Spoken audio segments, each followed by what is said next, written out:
The football is almost back, and the 24-25 season is shaping up to be one of the most exciting years we have ever had. I don't know if you've noticed, but since the transfer window opened, it has been as mad as a bag of frogs out there. So many big teams around European football and some fledgling up-and-comers have really got exciting, really strong squads now, and what might be a real fairy tale season for so many clubs. You only need to look at the redevelopment of the Champions League to see that the entire landscape of European football is really changing around us. And one of the most common question messages, DMs that I've been receiving over the last couple of weeks prepping for the new season is, Quinny, I'm looking to play Sorare for the upcoming season and I want to have some fun. I need some hints, tips and tricks to make sure I hit the ground running, and maybe I can build a team that can hit the leaderboard once or twice throughout the year. And in the video today, guys, that's exactly what we're going to be going through. And these things have helped me over the last 4 or 5 seasons make sure that I can keep my finger on the pulse for the players. What players do I want to select? How do I make sure that I've got enough of them together that can see me end up on a podium or get into the top positions of the table? And how do you make sure you don't miss a trick on the open market? On top of that as well, but I've got some fantastic community contributions I took to the Twitter sphere and asked all the Sorare scouts and managers out there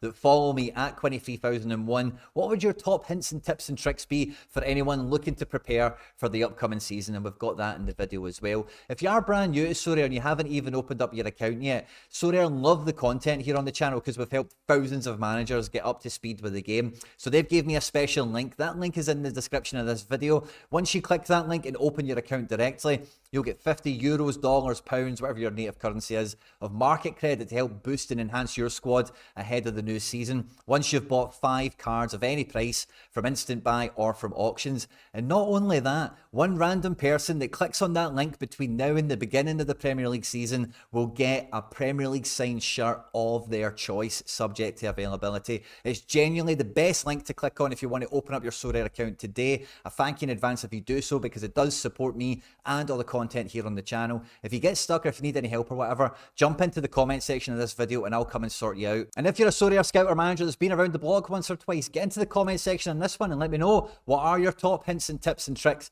for anyone that's getting ready for the upcoming season. And yeah, guys, at any point in the video, if you do laugh, you learn, you like something or whatever, please do like and subscribe to the channel for more content like this, not just Sorare based, but transfer window analysis, pre-post match analysis around all the most interesting clubs and leagues in European football. And yeah, let's just get stuck straight into it.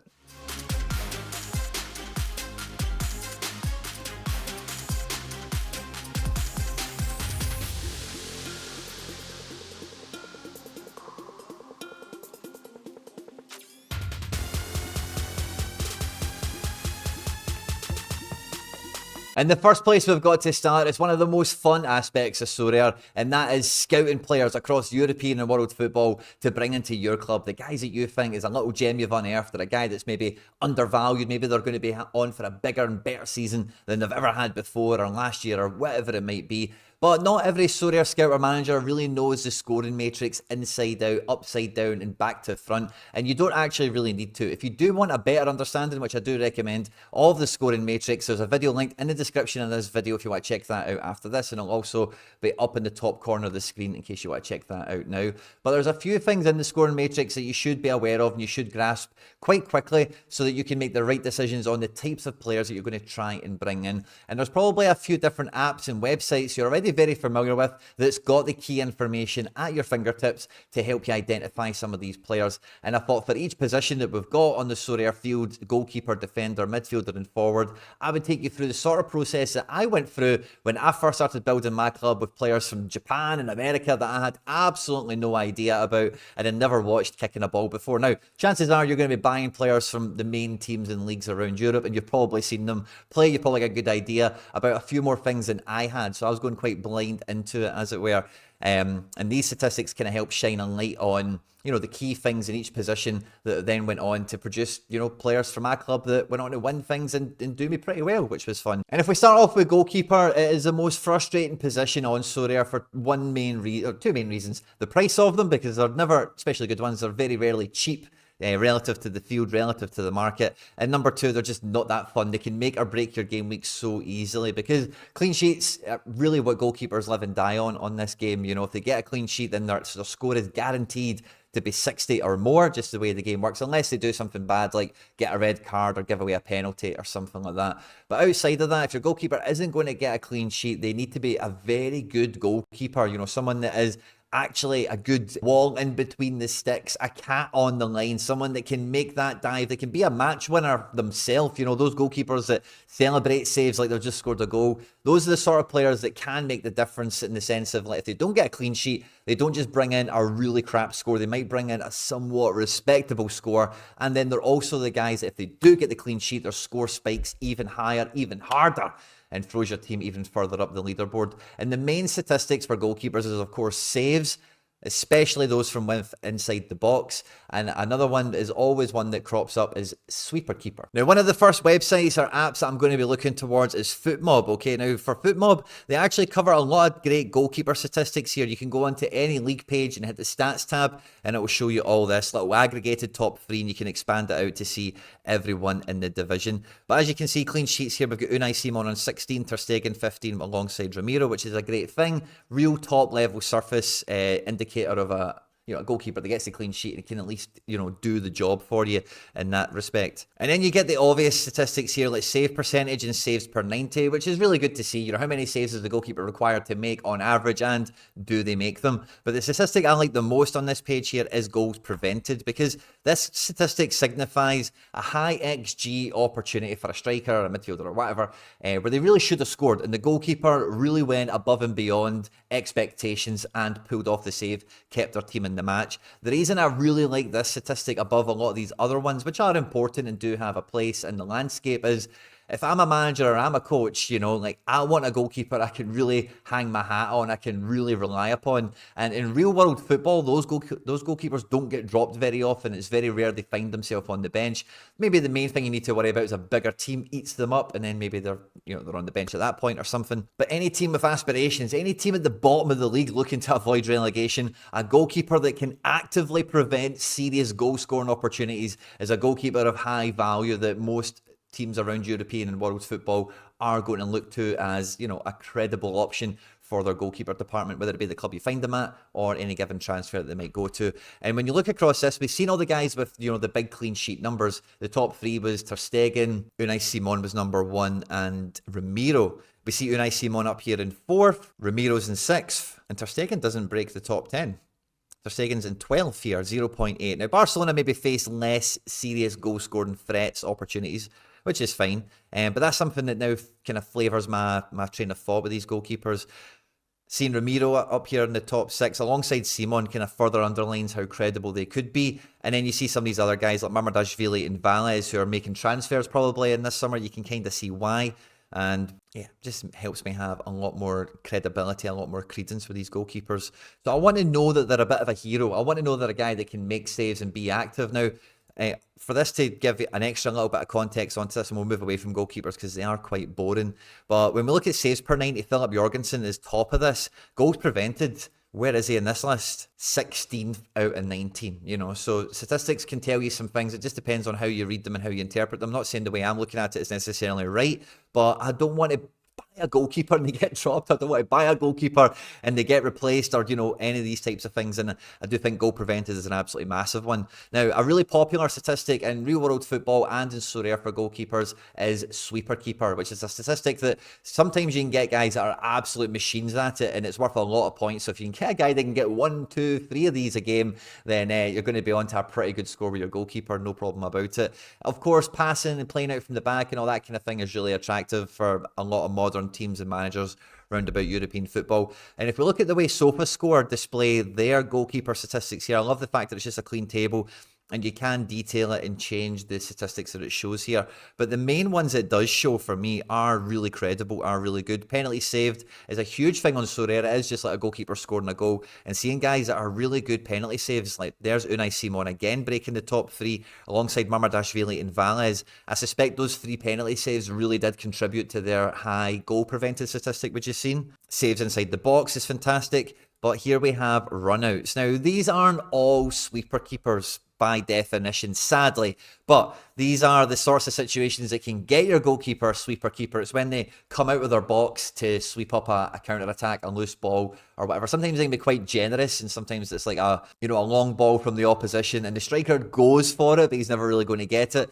So it really depends on the Opta analyst sometimes, how generous they can be that they actually award it. We see Ter Stegen is right down the bottom here alongside Nyland and Oblak on single digits, but the rest of the goalkeepers in La Liga do have some sort of credible effort at, being the sweeper keeper, as it were. Alex Ramiro breaks the top 4 here as well, and he's a guy whose name keeps up popping up continuously. So I think once I've had a look at these kind of top line surface level statistics is then when I'll take it on to Sorare itself and see how do these scores actually translate. Now when it comes to defense, of course you need a guy that's going to play basically every match, because defenders are those sorts of players that you're kind of rely upon to play with your goalkeeper, to bring in a respectable score most of the time, and you're always crossing your fingers that they can really push over the top, maybe get a goal line clearance, a last man tackle, a goal, an assist, whatever it might be, depending on if it's a centre back or a full back. There's some different kind of dynamics that go into that. And when it comes to defenders, that's a choice you kind of need to make first and foremost. Fullbacks are the dice rolls. They could kill your team with a 20, 30 point score, but they're also probably one of the more capable players on the pitch of breaking 80, 90 points, depending on the team they're in, the opposition they're against, etc. The main thing that will dictate that is the statistic possession lost, and that's letting the ball go out for a throw in. That's a cross into the box that gets swept up by a defence. It could be, anytime they lose possession, essentially. And fullbacks can lose possession a frustrating amount of times, which does bring their score down and does kind of handicap them against centre backs. But with centre backs, you generally find that they don't get into the final third as often, so maybe they're less likely to swing that ball in for someone to tap in. So there's some pros and cons to both of them. But when it comes to defenders as an overall thing, we're of course looking at tackles, interceptions, duels, like I mentioned before, but actual just general passing statistics are a great indicator on the level of player that we're looking at, and how good they are, how important they are to their team, and if they were to make a transfer, what sort of situation could they move themselves into. And if we look at La Liga for last season, accurate passes per 90, it's obviously dominated by a lot of midfielders, but when you do see the likes of Jules Koundé, Pau Cubarsí, and Ronald Araujo break the top 20, you can see quite quickly that the Barcelona defence as a whole are on the ball a lot and they accrue a lot of passing statistics, and that's kind of the hallmark of what I'm talking about here. Modern football is all about being a really good defender, but again, for your guy to play all the time, they need to be the best football player they possibly can. They need to have some sort of presence when it comes to build-up play and all the rest of it. And because these passing statistics is populated quite strongly by midfielders as well, they do need to really be good to stand up and get into the top 30, 40, 50, depending on how far you want to cast the net here. But the pass success percentages are really, really good, but it's the actual volume of passes is what we're interested in, coupled with accurate long balls per 90, because this is a statistic that centre-backs can get quite often as well if they're switching the ball from left to right. And accurate long passes is a great statistic for defenders to be accruing throughout the match. And as you can see, you can get this from a number of different players in a number of different clubs, because some of these accurate long balls can be like unleashing a counter-attack, and sometimes you can get a wee bit lucky, get a wee cheeky assist off the back of it. But we see Omar Alderete here, Catania, Lejeune, Hermoso. These guys all break into the top 10. Sergio Ramos, of course, for Sevilla last year, which is good to see. And there's Pau Cubarsí again, really high on the accurate long passes as well as the general passing statistics. And there's John Pacheco, top 40 for successful long balls. He was top 25 for just general passing success. And on SofaScore, we can almost crack open one of the most cheat code statistics for defenders, which is final third passes. If you hit the detailed stat here, you can see how I've filtered it, and then we can scroll down. We can just see the highest final third passing defenders in the league without the midfielders and forwards and all the rest of it getting muddled in amongst it. And this shows you, number one, the teams that dominate possession and really do push the opposition back. And as you can see with some of the players we've got here, they're not all Barcelonas and Real Madrids, depending on what league we're looking in. And most of them are fullbacks, but not all of them. If we look at Eric Garcia, Oscar Mingueza, Mario Hermoso, there's a few centre-backs here. If we go on to page 2, we might see a few more. Mika Marmal, he's been on a lot of these passing statistics lists for a good defender. Lejeune is there as well. Diego Rico plays a bit of fullback, I suppose. And Andreas Christensen was kind of playing more in centre defensive midfield rather than centre-back as such. There's Azpilicueta. But seeing Jules Koundé that high up, who does play more of a kind of right-back role for Barcelona these days, further underlines that he could be the #1 defender to be picking up in this situation. Midfielders are one of my favourite positions on Sorare because you kind of need them, and I certainly expect them to do virtually everything. I want them to tackle, intercept, win duels, get into the final third, get into the box, shots, passes, goals, assists, everything and anything to all people. But midfielders aren't all like that. Some of them are defensive midfielders, some of them are wingers, some of them are number 10s, and there's plenty of different players in lots of different modes that score very, very well on Sorare because they play their own game, as it were, and if they can get enough of the statistics that they're good for in any category, they'll get the sort of scores that they need to. And when it comes to scouting out midfielders and what statistics really stand out the most, there's it really does depend on your taste of midfielder. For me personally, some people love the pass machines, the guys that just take the ball from defense, move it into attack, like the Rodris, the Kimmiches, these types of guys, but they can also arrive at the edge of the box for shots and passes that result in goals and assists. But with the exception of defensive midfielders, I really am ultimately hoping that every midfielder that I'm buying is decisive capable. They can get a goal, they can get an assist, and if I'm really super lucky, maybe they bail me out with a last man tackle or a goal line clearance or something like that, because they cover every blade of grass, they go box to box, they go line to line. That's the sort of player that I'm after. But no matter what, you will want your guys to be somewhat decisive capable. They are in the realms of getting a pass, getting a goal, getting an assist, that sort of thing. And big chance created, which is here on FootMob, is a key statistic on Sorare in itself, and finding a guy that scores really well in this statistic will just get good points on Sorare as it is anyway. But I do like the expected assist column because it does tell you the sort of, the ratio to success that they've had. Baena has had 14 assists, but with only an expected assist of, basically 10. So he's had some really killer balls go out this year. Maybe he can repeat that, maybe he can't. There's Isco and De Paul, slightly underperformed from last year. And Rodrigo De Paul is one that grabs my eye because I know he's a guy that is in the engine room. He goes box to box. He's not a designated number 10, as it were. If we go one step down from big chances created to just chances created, we get a much better idea of the playmakers in different teams. Some of these guys are forwards, like Taki Kubo and Gerard Moreno down there for Villarreal. But a lot of these guys are midfielders. And for the most part, for me, I'm after a guy that really stands out in this column, but maybe I know them to be like a Rodrigo De Paul type. They can bully people, they can win duels and tackles, that sort of thing. Jude Bellingham catches the eye here, breaking the top 20 in his debut season in La Liga. And that married in with the expected assist per 90 statistic on this website can give you enough kind of flavour, enough kind of food for thought on some players that you're probably aware of, maybe some that you're not. Like seeing Isco consistently and Rodrigo De Paul in a lot of these lists, I think it just keeps pointing to those guys being the sort of guys I would be gravitating towards at this point of the season. But here on SofaScore is the #1 statistic that I always love looking at for midfielders, and that is key passes. Now, key passes sadly isn't a designated Sorare statistic or whatever, but it does kind of encompass a lot of the statistics that we're looking for: balls into the box, big chances created, that sort of thing. So I do find that an easy kind of headline stat that you can find in lots of different places. On Y-Scout, I really like the statistic called smart passes, but you really don't find that on many other websites. So key passes is kind of the easiest thing to find across a multitude of places. And again, the table that SofaScore's got here for the top 20 is really good, but there's a lot of forwards here as well. But we see Sergi Dardar, who's a midfielder. I think he takes some set pieces. We see Isco again. We see Alex Baena, Gundogan, and Diego Aspas spot as well, by the way, very underrated from what I've kind of highlighted so far in this video, certainly. And when we kick on to the second page, we see RDPs up here again. And on a defensive note, from a fullback perspective, by the way, Miguel Gutierrez is really high on so many of these lists. And when it comes to forwards, kind of similar to defenders, there's two kind of schools of thought when it comes to centre forwards or wingers. And again, they're a kind of good mirror image of the centre-back, full-back kind of dynamic. But the actual spearhead, the arrowhead of an attack, the real centre-forward that maybe doesn't touch the ball too often, like an Erling Haaland type or whatever, that will score lots of goals and all the rest of it. Those guys don't always hit the absolute heights that somebody like a Neymar or a Messi or an Mbappe would. A guy that will play in the wide areas, can take a guy on, can get a contest won, can win some duels, might even be playing balls into the box for the other attackers, the other strikers, as it were. The guy that is the finisher, the striker, isn't normally passing very often, so there's very few kind of tertiary statistics that those guys get. They can be a really easy place to get your first forward card if there's a guy that, takes penalties, is good for 15 plus goals a season,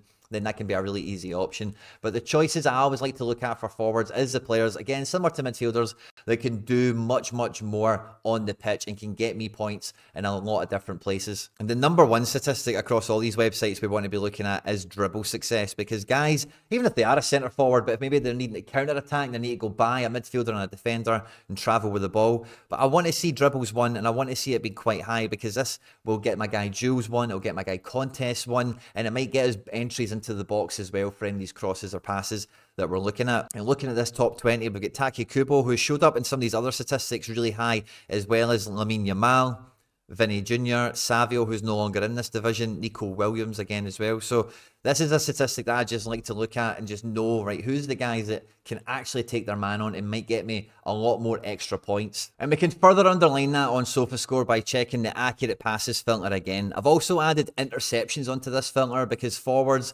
do get interceptions, and you know, it's worth a good couple of points. So if you've got a guy that is a bit of a forward presser, they can read passing lanes and stuff like that, it's just an extra couple of points we can get. But again, it's just about seeing the same names coming up time and time again on these lists, and it just further earmarks and signposts you into getting the right sorts of players coming into the club. And then once I've done all that hard graft, jumping between different apps, checking out different statistics, making some notes of some player names, etc., I then hop myself over to Sorare Data, hit on the Builder tab and hit the Concepts Beta tab from here. And in this zone, you can pick any card on Sorare, put them together in a lineup, and you can see historical scoring history for them. How well they done, how often they played together, and did they actually correlate to being a pretty good team? And as we look at the last couple of results for this 5, it actually wasn't that great overall. We've got Gundogan letting the side down, we've got Koundé letting the side down, Isco, Ramiro, and Vinny here on this one. But yeah, it feels like almost every time one different player takes their turn at letting it down. And maybe this lineup is maybe spread across one too many different teams. There's 4 different clubs represented in this lineup here.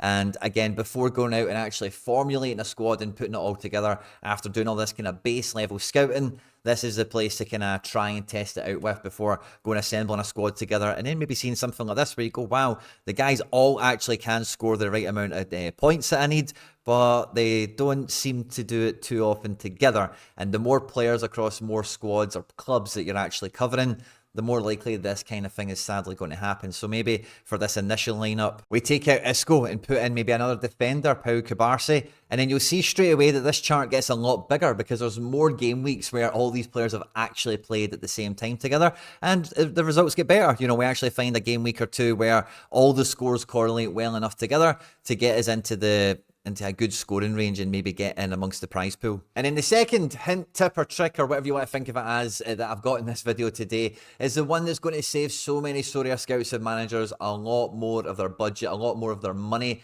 on the cards that they're looking to bring in. We've went out there, we know who we're after, we've got the names written down, we have got our target list, our shopping list, our transfer list, all ironed out and ready to go. But what so many Sorare managers will do is just hop onto Sorare, hit on the market tab, and between auctions and instant buy, when they're buying from Sorare themselves, this will only be the current in-season cards, or whether they go into manager sales and see the secondary market, which can be cards from any year in, you know, existence essentially, and you're buying from other managers. Now you might see after a little minute or two of clicking around and all the rest of it, but actually on the manager sales, when you go into it and you click, you can actually just send people a direct offer. You don't need to actually just buy now at the price it's listed. You can send them an offer and just see if they think, hey, yes, I'll accept that. Some of them have got certain conditions that when you come onto this page, you'll see opens up. And Sorare has some predetermined messages that if you are getting offers rejected, they'll probably come alongside, which should give you a little bit of information on why the bid was rejected. Was it too little? Were you trying to trade cards or not interested in the cards that you're offering up in the trade? Whatever. But beyond that, this is just like surface level, base level, beginner level market trading, where everyone gets the best deals on their cards they're looking to sell or any cards they're looking to buy. 9 times out of 10 is on the official Sorare Discord. Now, I'm not a Discord guy. I'm never really actually on Discord unless I'm trying to buy or I'm trying to sell something.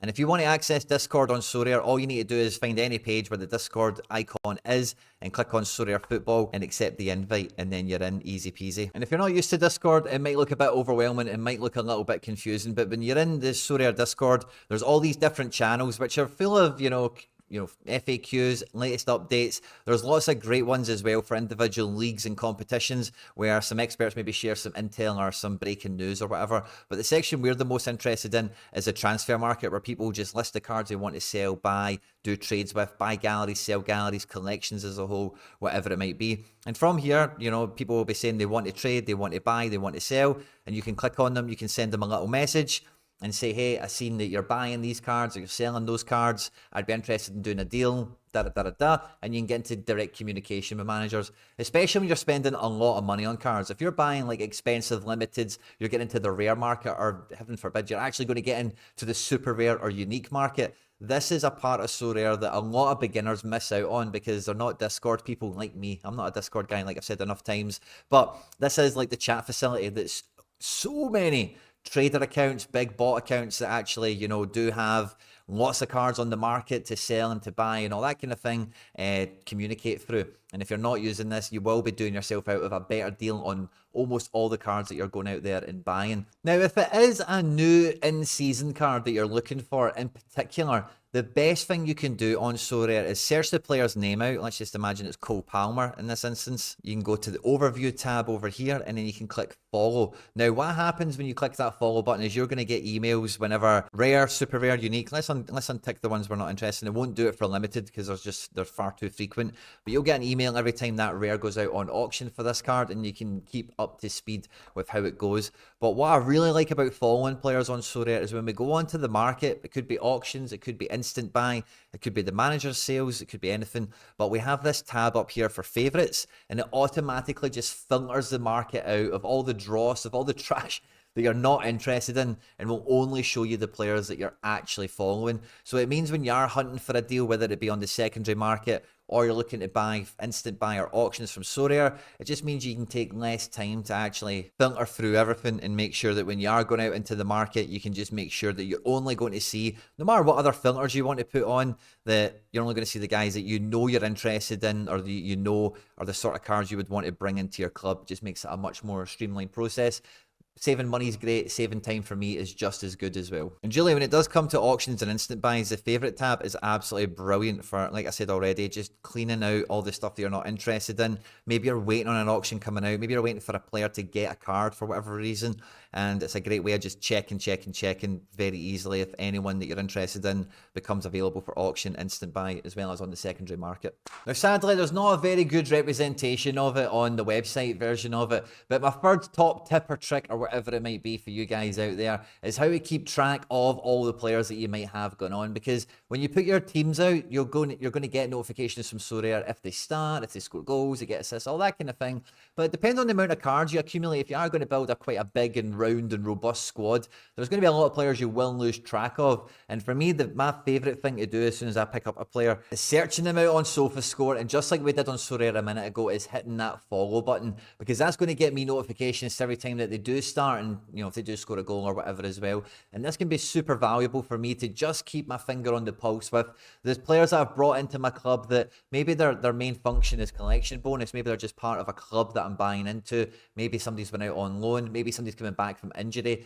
Could be a number of different things, but it just helps me keep on top of all the different players that I do have under my command, that I do have in my club. Because the bigger and better your club and your squad gets, it gets harder and harder to keep up to speed with who is in form, who is a credible option this week. And sometimes you'll get a notification for a player and you'll be like, oh crap, I didn't even know he was back in the team. I wish I'd checked that out. Or great, now I know I can use him next weekend, and you've not missed a trick in that sense. Because one of the secret ingredients, one of the X factors that you need to be able to bring to the table when you're playing Sorare is having a bit of an insight, is having a wee bit of an edge in some way, shape or form on the teams that you're picking, that you know that they're going to start, they're going to play, and they're going to give the sort of performance that you require to make sure that they hit enough points and they absolutely smash it up on the leaderboard. And for me, there's nothing worse than missing out on a player returning from injury or breaking into the lineup, whatever it might be, when you're just getting by with some other players and you've not noticed until it's too late that this guy's actually been back in the team for 3 weeks and he's got 2 goals or something like that. You can just be pulling your head out with it. So for me, it's one of my favourite little go-to things to help me keep track of all the players that I'm kind of following and tracking and all the rest of it. And these were the top hints, tips and tricks that came to my mind when I was thinking about making this video ahead of the new season after getting so many messages and requests from you guys. But like I mentioned in the intro, we did have some great community contributions. So if you haven't already, make sure to give me a follow at Quinny3001. And these are some of the top suggestions that we had from some of the friends of the community, some of the community contributions that we had for you guys in this video today. Friend of the channel, McBride Ace, is saying, don't beer and buy. Now, if you've ever thought before that you've had the fear when you've woke up after a night out, the fear after you've been out on the town, getting razzle-dazzled, getting on the sauce, and you know you've been sending offers, you know you've been bidding on auctions, is next level fear that we don't recommend anyone out there gets involved in. So very good advice here from McBride Ace. I think he's speaking from experience. Bullstar here, another friend of the channel, with some great advice, saying always try to sell upstream and into demand in order to maximize profit. A big part of this video is about scouting for yourself, and if you're finding guys with some great underlying numbers, like some of the guys we looked at in those lists today might not actually show just yet as being a really good Sorare player. Maybe they're in a bad defense, a bad team, maybe they need a transfer, a new manager, whatever it might be. But when those guys, those hidden gems come good, you're going to enjoy getting some really good Sorare scores in your Sorare team itself. But one of the aspects of this game is like the market and selling guys when you make profit. And this is a great bit of advice from Bullstar, is understanding that when your guy is coming into the ascendancy, he is hitting good form, that maybe you want to sell that guy in at demand. If you really believe in him, maybe he'll come back down in price after he picks up a 5 yellow card suspension, maybe he gets injured, maybe the form is just really good now because of the fixture list, how the opposition is laid out. Could be a number of different things, but Bullstar's got a great point here. Always try and sell on the up. I think one of the safest kind of rules of thumb for this kind of thing is if you're picking up a guy that is like an an unseen gem or a rough diamond or whatever you want to call it, once they get a really good L5, once they've had 5 good games, is when you really start to see that the market wakes up to the scoring potential that they're now delivering. So I would definitely say once you've had 5 good games out of someone, this is maybe that's maybe the crossroads that you come to once you've got a good L5 on your side. Wayne Tatum at Tatos Sorare here. I think this kind of goes in really well with the main kind of thing that we started this video off with, and don't just look at Haaland, the top goal scorers, the main assist creators, and look at some of the extra stats that kind of point to the sort of players that are really good on Sorare without knowing all the statistics in the matrix, just by highlighting some key ones that kind of feed into the overall soup of statistics that we kind of talk about here. And Risu is probably the last and one of my favourite ones here, and that's build collections. It's fun, they gain XP, and they help build a winning strategy. And if you do focus in on collections, which is basically just, you know, backing a club, you know, it might be the club you support, maybe a club you adopt to play Sorare with, a team that you've maybe followed from afar, you've always had a soft spot for, you like their shirts, could be a number of different things. But once you get a good collection together, and on Sorare what a good collection means is a bunch of cards, then you get an extra bonus of 5, 4, 3, 2, 1% extra on what all these players score, no matter who they're currently playing for. And my club is quite mature at this point. I've got guys from lots of different years, and transfer windows have taken them all over the world now.